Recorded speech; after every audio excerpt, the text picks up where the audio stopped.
Hola a todos nuevamente, bienvenidos al canal. Para terminar un poco de cerrar lo que veníamos hablando en las últimas 2 semanas, que es la sincronización del monitor con la gráfica. Tocando punto por punto, es hora de hablar de una de las herramientas más populares para este tipo de cosas, y es MSI Afterburner. Es más que nada para terminar de redondear, como dije, los dos videos anteriores, pero también pueden ver cómo uso yo la herramienta. No hago nada diferente al resto, supongo, pero cada uno tiene alguna diferencia con su librito y quizás rescaten algo de todo lo que voy a decir. Antes de dar los detalles, quiero hablar de cómo configurar esta aplicación, que es simple pero tiene su vuelta. Instalar, bueno, es como cualquier programa, dejo el link en la descripción. Importante decir que con este programa se instala también Rivatuner o Rivataner, que es un complemento muy importante para que funcione. Lo primero de todo es activar los parámetros que necesitamos visualizar. Esto lo hacen siguiendo lo que ven en pantalla. Una vez llegamos acá, marcamos todo lo que yo marqué, y si quieren algunas más o algunas menos, también lo hacen.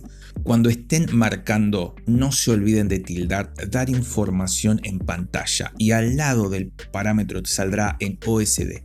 Eso significa que todos nuestros parámetros o los que seleccionemos al ejecutar el juego serán visibles. Bueno, no todos, casi todos, porque ahora tenemos que ir arriba y para que se muestren los parámetros de 1% y 0.1%. Entonces vamos a Setup, vamos hasta abajo y marcamos donde dice Enable Benchmark Mode.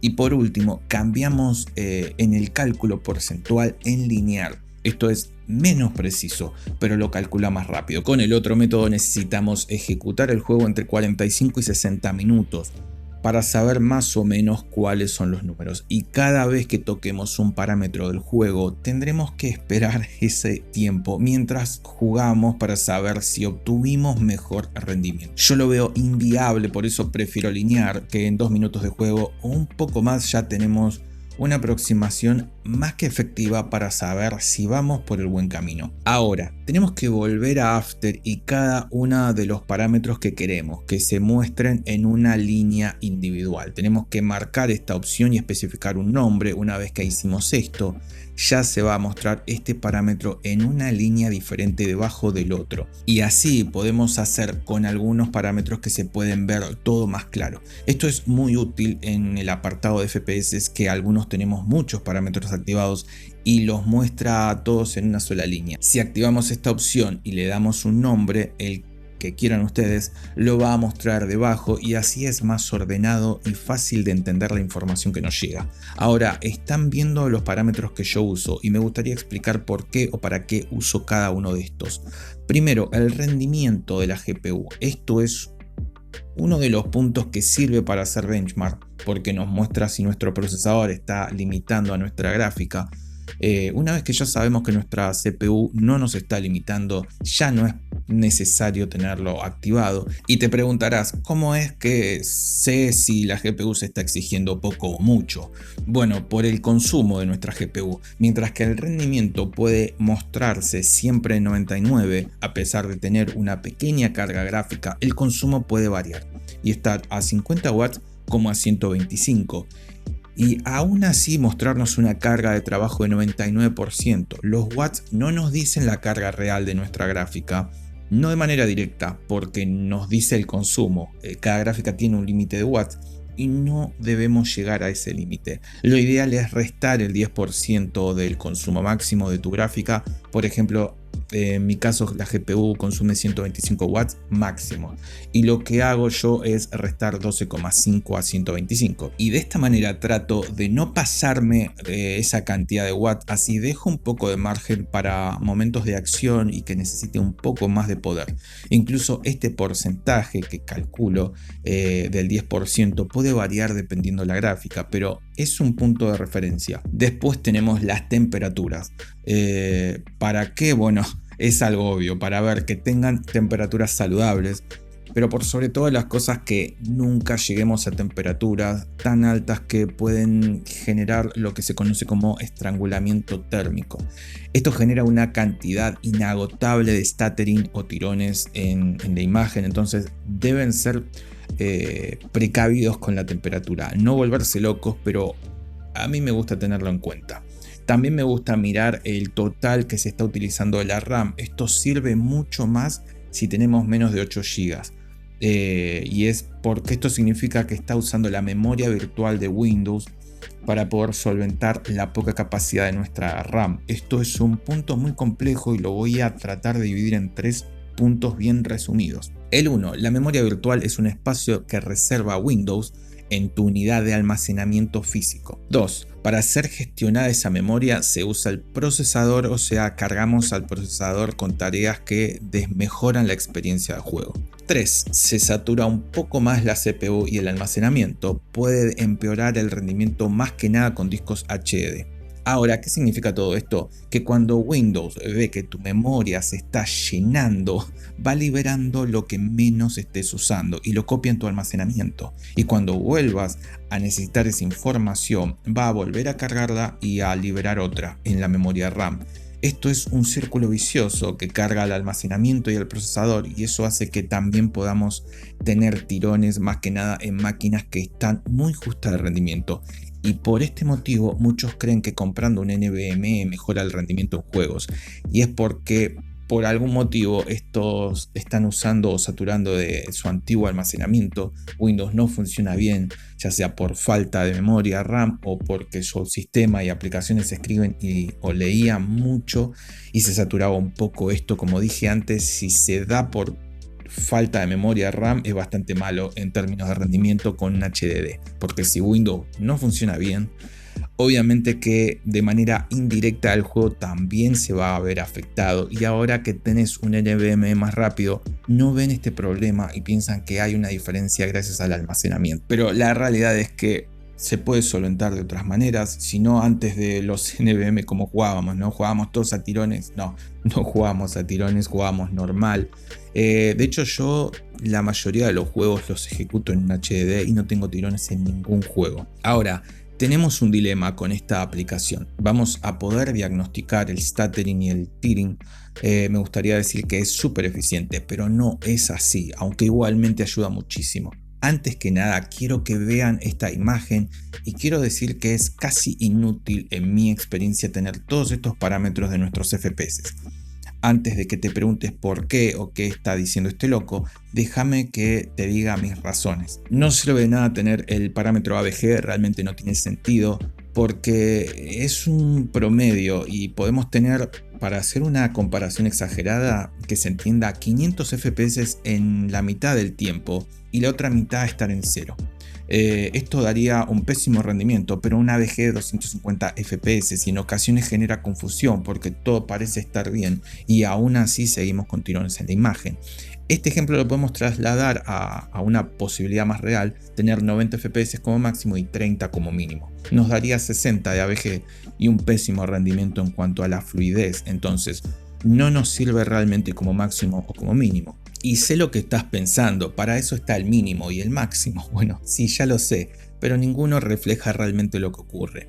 Porque el mínimo, si bien no es un promedio, ignora muchos FPS que caen por debajo del mínimo y este parámetro no los tiene en cuenta. Ni hablar que el máximo no es de mucha utilidad para lo que queremos, diagnosticar, que es evitar los tirones.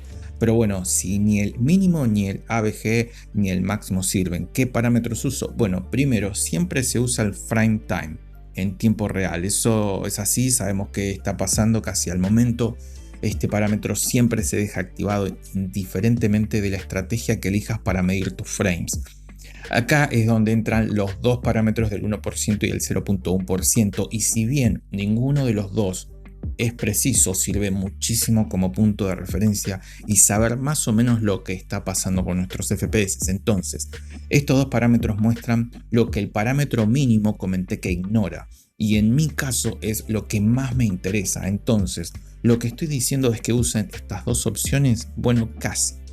Una de las dos tampoco tiene mucho sentido. Yo siempre usé estos dos parámetros con el frame time activado.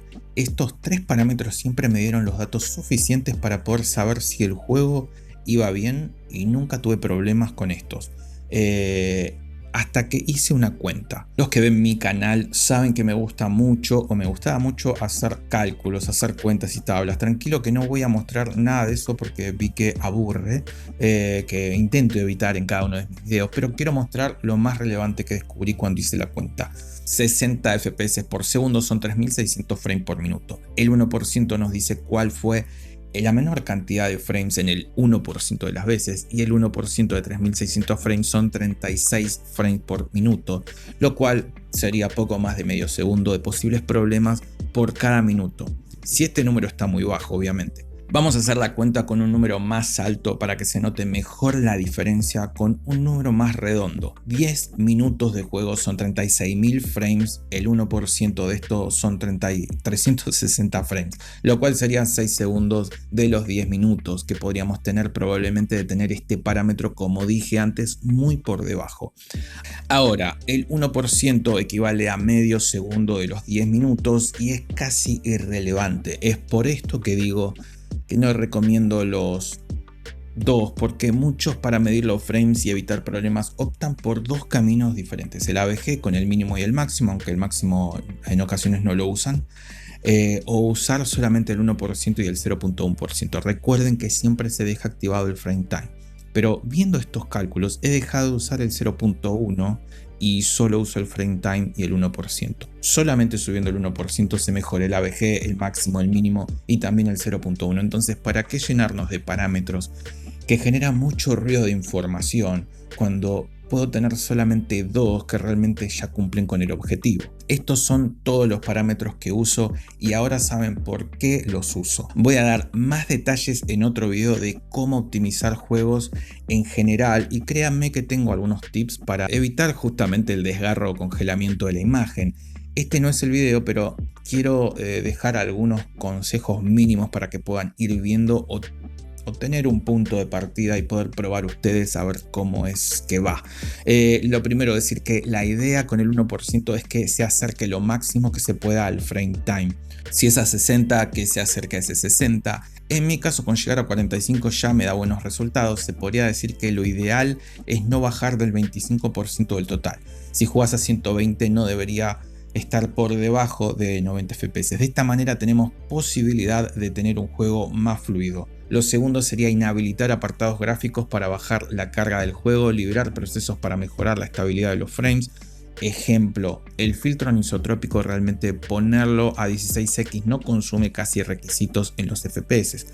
Todos te aconsejas que lo desactives porque bajan los frames, y la verdad es que no bajan los frames que vemos siempre, pero sí bajan bastante en el parámetro del 1%. Entonces tengan cuidado con eso y hagan pruebas, porque lo que funciona bien en un juego quizás no esté bien optimizado en otro, y es acá donde bajar algún parámetro puede hacer una gran diferencia. Por poner un ejemplo, Spider-Man Remaster, si activas cualquier rescalado tanto de AMD como de Nvidia, baja muchísimo el rendimiento, cosa que la mayoría de juegos es lo más recomendable para mejorar el rendimiento. Es por eso que digo que tengan cuidado con los parámetros, vayan probando en cada juego, porque el rendimiento no siempre es el mismo. Y traten también de evitar cualquier aplicación en segundo plano en nuestro sistema operativo. La idea es que esté lo más limpio posible, sin tantas cosas ejecutándose detrás, porque eso también generan bajadas de FPS muy grandes. Con esto en mente ya saben cómo usar la herramienta y unos pocos tips para ir mejorando, pero voy a intentar en el próximo video que sea de cómo optimizar los juegos, y vamos a usar gran parte de lo que fuimos mirando estas últimas semanas. Ahora sí, gracias por llegar hasta el final, nos vemos en el próximo video.